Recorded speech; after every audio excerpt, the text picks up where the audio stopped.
Sahabatku dimanapun berada, para pemirsa, kita ketemu lagi bersama Anak Medan Bersuara. Coba kita lihat komentar di atas teman-teman ya. Ini ada komentar balasan yang masuk ke kolom komentar saya. Tapi sebelumnya saya ingatkan, berkomentar itu bebas, gak ada masalah ya. Pasti ada pro, pasti ada kontra. Kita baca teman-teman ya, perhatikan di atas ya. Kalau Dr. Profesor Rismon Syahniper masuk bui, berarti anak Medan pembawa acara Medan itu harus ikut dong masuk bui. Siap-siap aja, jangan tiba-tiba jadi perempuan. Makasih, Rismon, kau puas-puasin ya nunggu masuk bui. Saya akan ganti nama saya bernama Hotman Sitorus kalau sampai Rismon dan kawan-kawan dan pembawa acara Anak Medan bebas. Sahabatku Hotman Edi, terima kasih sudah memberikan atensinya terhadap konten saya. Sangat luar biasa. Tapi yang penting Hotman Edi, kami tidak takut demi kebenaran. Apa Anda tahu? Kami sudah tahu melalui data-data yang sudah diberikan dan dibeberkan oleh salah satu, katakanlah Profesor Dr. Insinyur Profesor Dr. Rismon Syahniper seperti yang Anda katakan. Sebenarnya kalau presiden itu negarawan, mantan Presiden Republik Indonesia yang ke-7, kalau memang ini menjadi simpang siur, terus terang, ini masyarakat ada yang tidak percaya, ada yang percaya, ada yang meragukan. Bayangkan, ya, akibat ini sebenarnya gampang, tunjukin aja. Kalau memang dia nggak mau melalui tim kuasa hukumnya, kan selesai. Sama halnya seperti Barack Obama kemarin, pada waktu mau mencalonkan diri menjadi Presiden Amerika Serikat, dia digoncang-gancing sana-sini. Bahkan ditanya surat-surat kewarganegaraannya, legal atau tidak. Dan akhirnya dia tunjukkan semua dan dibeberkan beserta pendukung-pendukung lainnya. Aman. Jadi bagaimana ya? Kalau tidak kita bongkar sesuatu kebohongan ini, coba lihat. Apakah kita biarkan kampus itu menjadi sarang politik atau sarang untuk mencari titel dengan menggunakan jasa joki. Seorang kuliah tapi tidak namanya yang kuliah. Tapi ada wakil-wakil yang mencatat, merekam seperti kata ibu dosen Universitas Indonesia kemarin. Apa seperti itu? Mau? Itulah yang kita akan lakukan bersama sahabatku. Kami nggak dibayar. Kami hanya dibayar melalui doa-doa sahabat-sahabatku. Amin, amin. Baik, sebentar. Kita intro dulu agar kita jangan tegang. Sebentar teman-teman ya.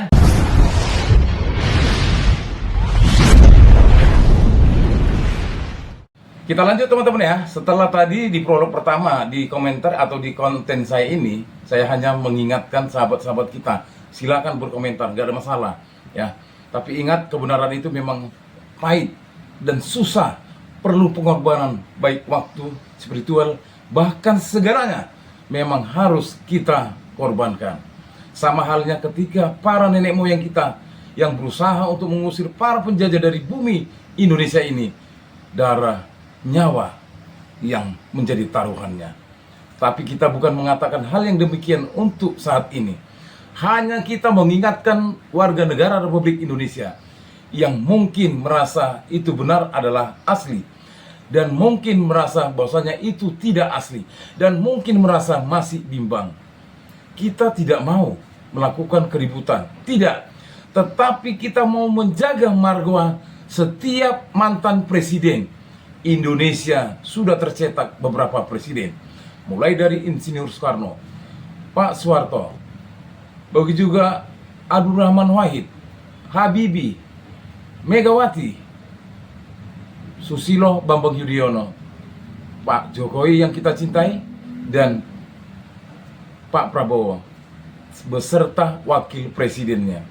Apa kita mau dari sejarah terbentuknya bangsa Indonesia ini?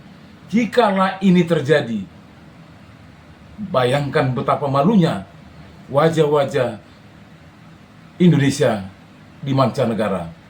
Itulah yang mau kita selesaikan, sahabatku.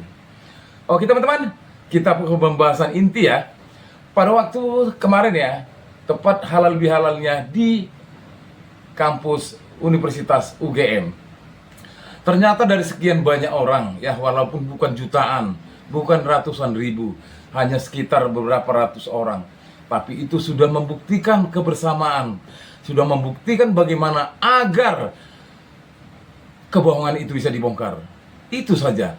Seperti yang Anda katakan, ternyata bukan berjuta-juta, bukan beratus ribu.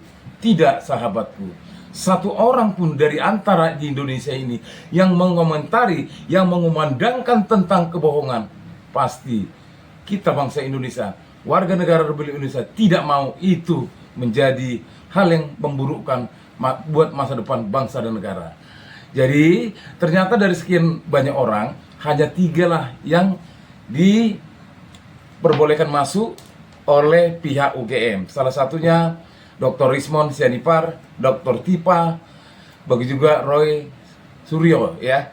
Kemarin hanya mereka, dan ternyata teman-teman, hasilnya jangan di skip, jangan scroll, karena ini hasil live dari Sentana TV yang katanya pagi ini mau diupload, tapi mungkin karena ada problem tentang hal untuk memproses editing dan sebagainya. Tapi ini sangat luar biasa. Simak dan jangan di scroll, jangan di skip agar tidak gagal paham. Sebentar sahabatku. Oke. Nah, gini. Tadi kan kita sudah melihat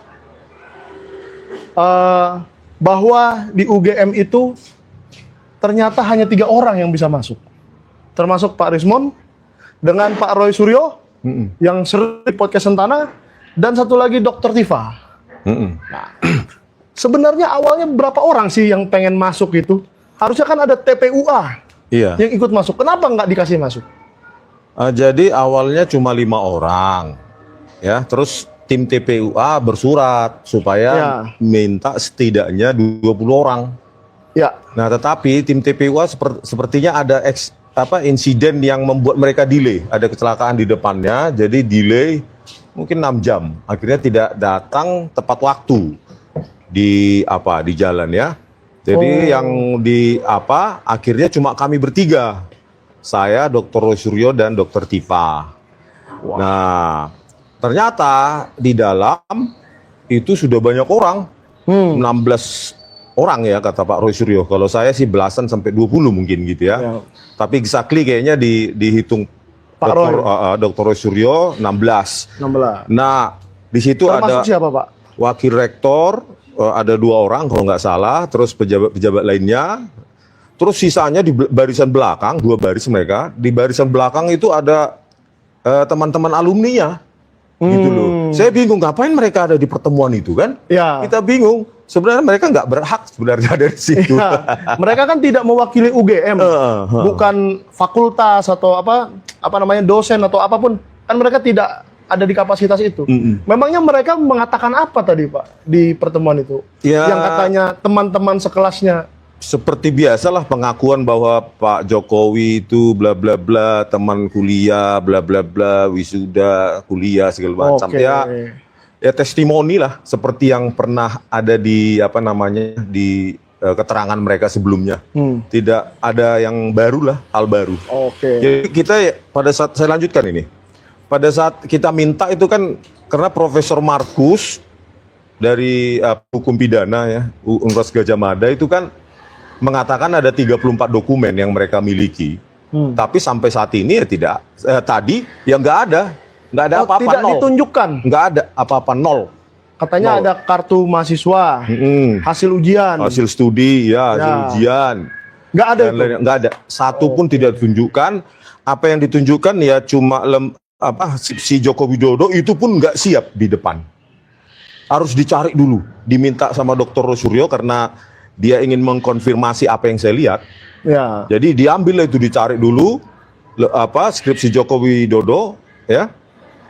Dan itu pun mengkonfirmasi apa yang tuduhan saya ya. 11.000 triliun palsu. Kenapa? Tidak ada lembar pengesahan skripsi yang ditandatangani oleh dosen penguji. Nah, itu udah terkonfirmasi oleh Dr. Tipa maupun Dr. Roy Suryo tadi. Apa yang saya bilang, tidak ada lembar pengesahan penguji. Terus ketikan itu sangat modern, dengan cetakan yang sangat modern Ya. dan kertas yang jauh lebih mudah daripada batang tubuh, mulai dari Prakata itu. Oh. Terus Mujonya? terkonfirmasi juga tidak ada Kasmujo di situ di Oke. dosen pembimbing skripsi itu. Makanya Pak Jokowi udah hoax itu. Malah kita minta ini secara tidak verbatim ya, word by word, kata demi kata saya lupa, tetapi saya karena emosi saya naik tadi ya perihal dengan ketidaksiapan mereka dengan dokumen-dokumen, ditanya, "Memang kalian siapa?" gitu. Wah. Gitu. Anda siapa? Kan gitu. Anda tidak berhak untuk meminta kami bukti, katanya gitu. Terus di sini ngapain? Itu wakil rektor yang bicara itu. Oh nggak salah ada apa yang sekretariat di Oke, sekretariat. sekretaris di Universitas Gajah Mada itu mengatakan ya keras juga suaranya. Kalian siapa? Anda siapa? Ya. Ini kan hanya silaturahmi. Betul. Bukan kami tidak harus untuk menyediakan bukti-bukti yang diminta itu. Ya udah. Oke. Ya kalau begitu kita ketemu di pengadilan kata mereka. Mereka yang minta ketemu di Mereka yang pengadilan. men-challenge di pengadilan. Padahal kita inginnya sebagai alumnus Gajah Mada ya diberikanlah akses gitu ya. Untuk melihatlah minimum 34 dokumen yang dia klaim itu. Tapi tidak ada.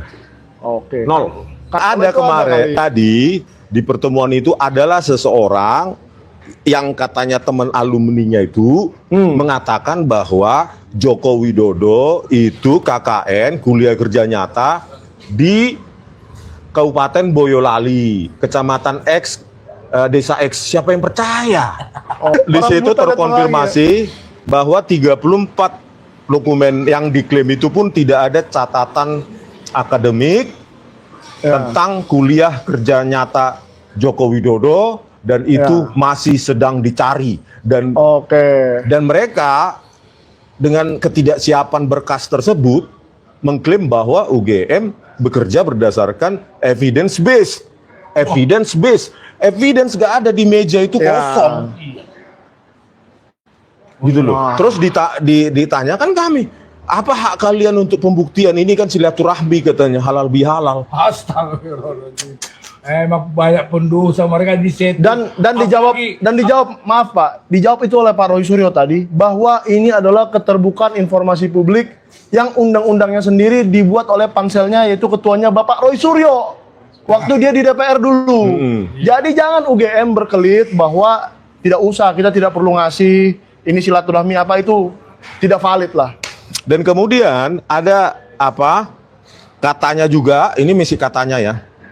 Nah, ada skripsinya temannya Joko Widodo itu ditunjukkan kepada kita. Nah, ini dia. Wah, tentunya. ini eksklusif nih, duluan nih. Kayak gini, ada salah seorang namanya nggak tahu saya. Nah, diakui ini adalah skripsi dari teman Joko Widodo. Nah, kita perhatikan juga tulisan sudah modern, cetak modern, terus kertasnya juga mudah.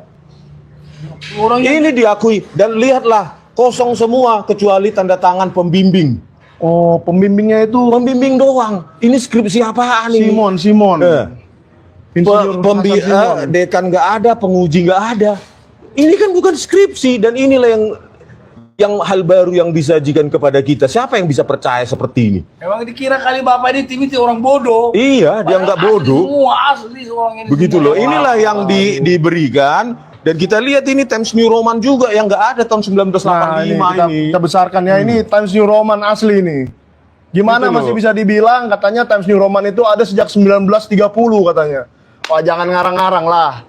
Ini kan di komputer nih Inilah. bikinnya, bukan di mesin tik. Gitu loh. Jadi inilah sesuatu yang baru dan kita tidak percaya ini.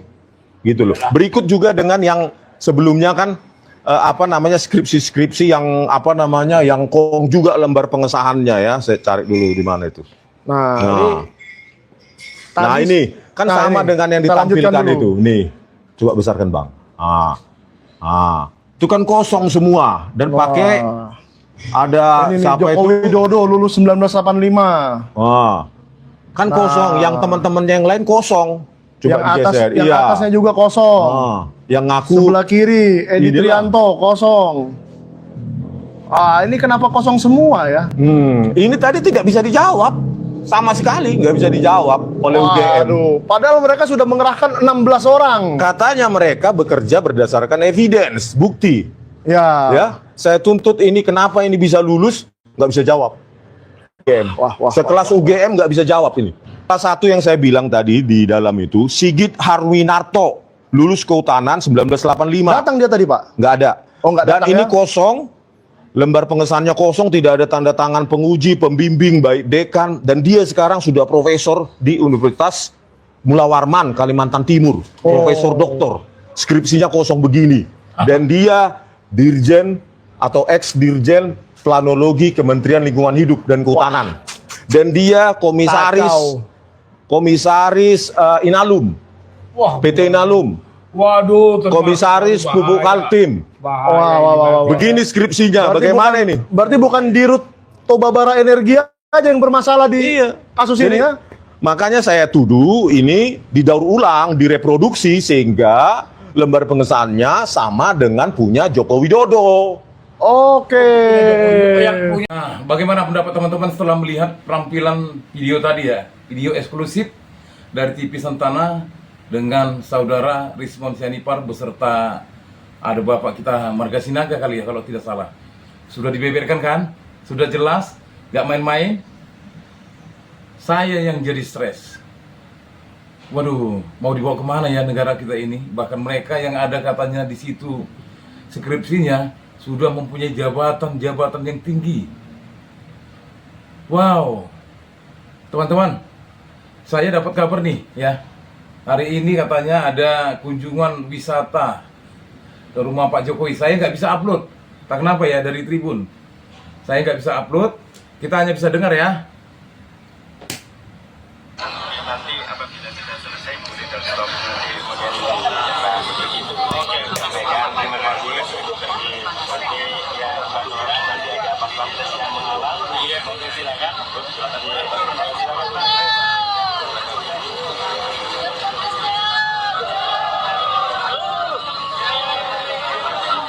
Masyarakat berbondong-bondong ke rumah Pak Jokowi ya untuk wisata halal bihalal sambil minta ditunjukin dong ijazahnya. Ya kalau boleh Pak, seperti apa yang dikatakan oleh Bapak tadi, mereka hanya mau lihat dan selesai, sudah. Jadi artinya ada niat baik masyarakat kan Pak, bukan seperti Bapak untuk menjawab ini langsung ke ranah pengadilan. Bahkan ada ketua GRIP datang berkunjung dan sudah mengatakan komentarnya. Tapi ya siapapun bisa berkunjung ke rumah Bapak Jokowi ya. Dan mungkin semua masyarakat Indonesia bolehlah. Tapi Pak, yang saya cintai Pak Jokowi, kalau bisa selesaikanlah isu-isu yang semakin liar. Cukup dengan menunjukkan aman, gak ada masalah Pak. Kok bisa harus di pengadilan yang harus menunjukkan? Berarti Bapak bukan seorang negarawan. Katanya Bapak baik hati.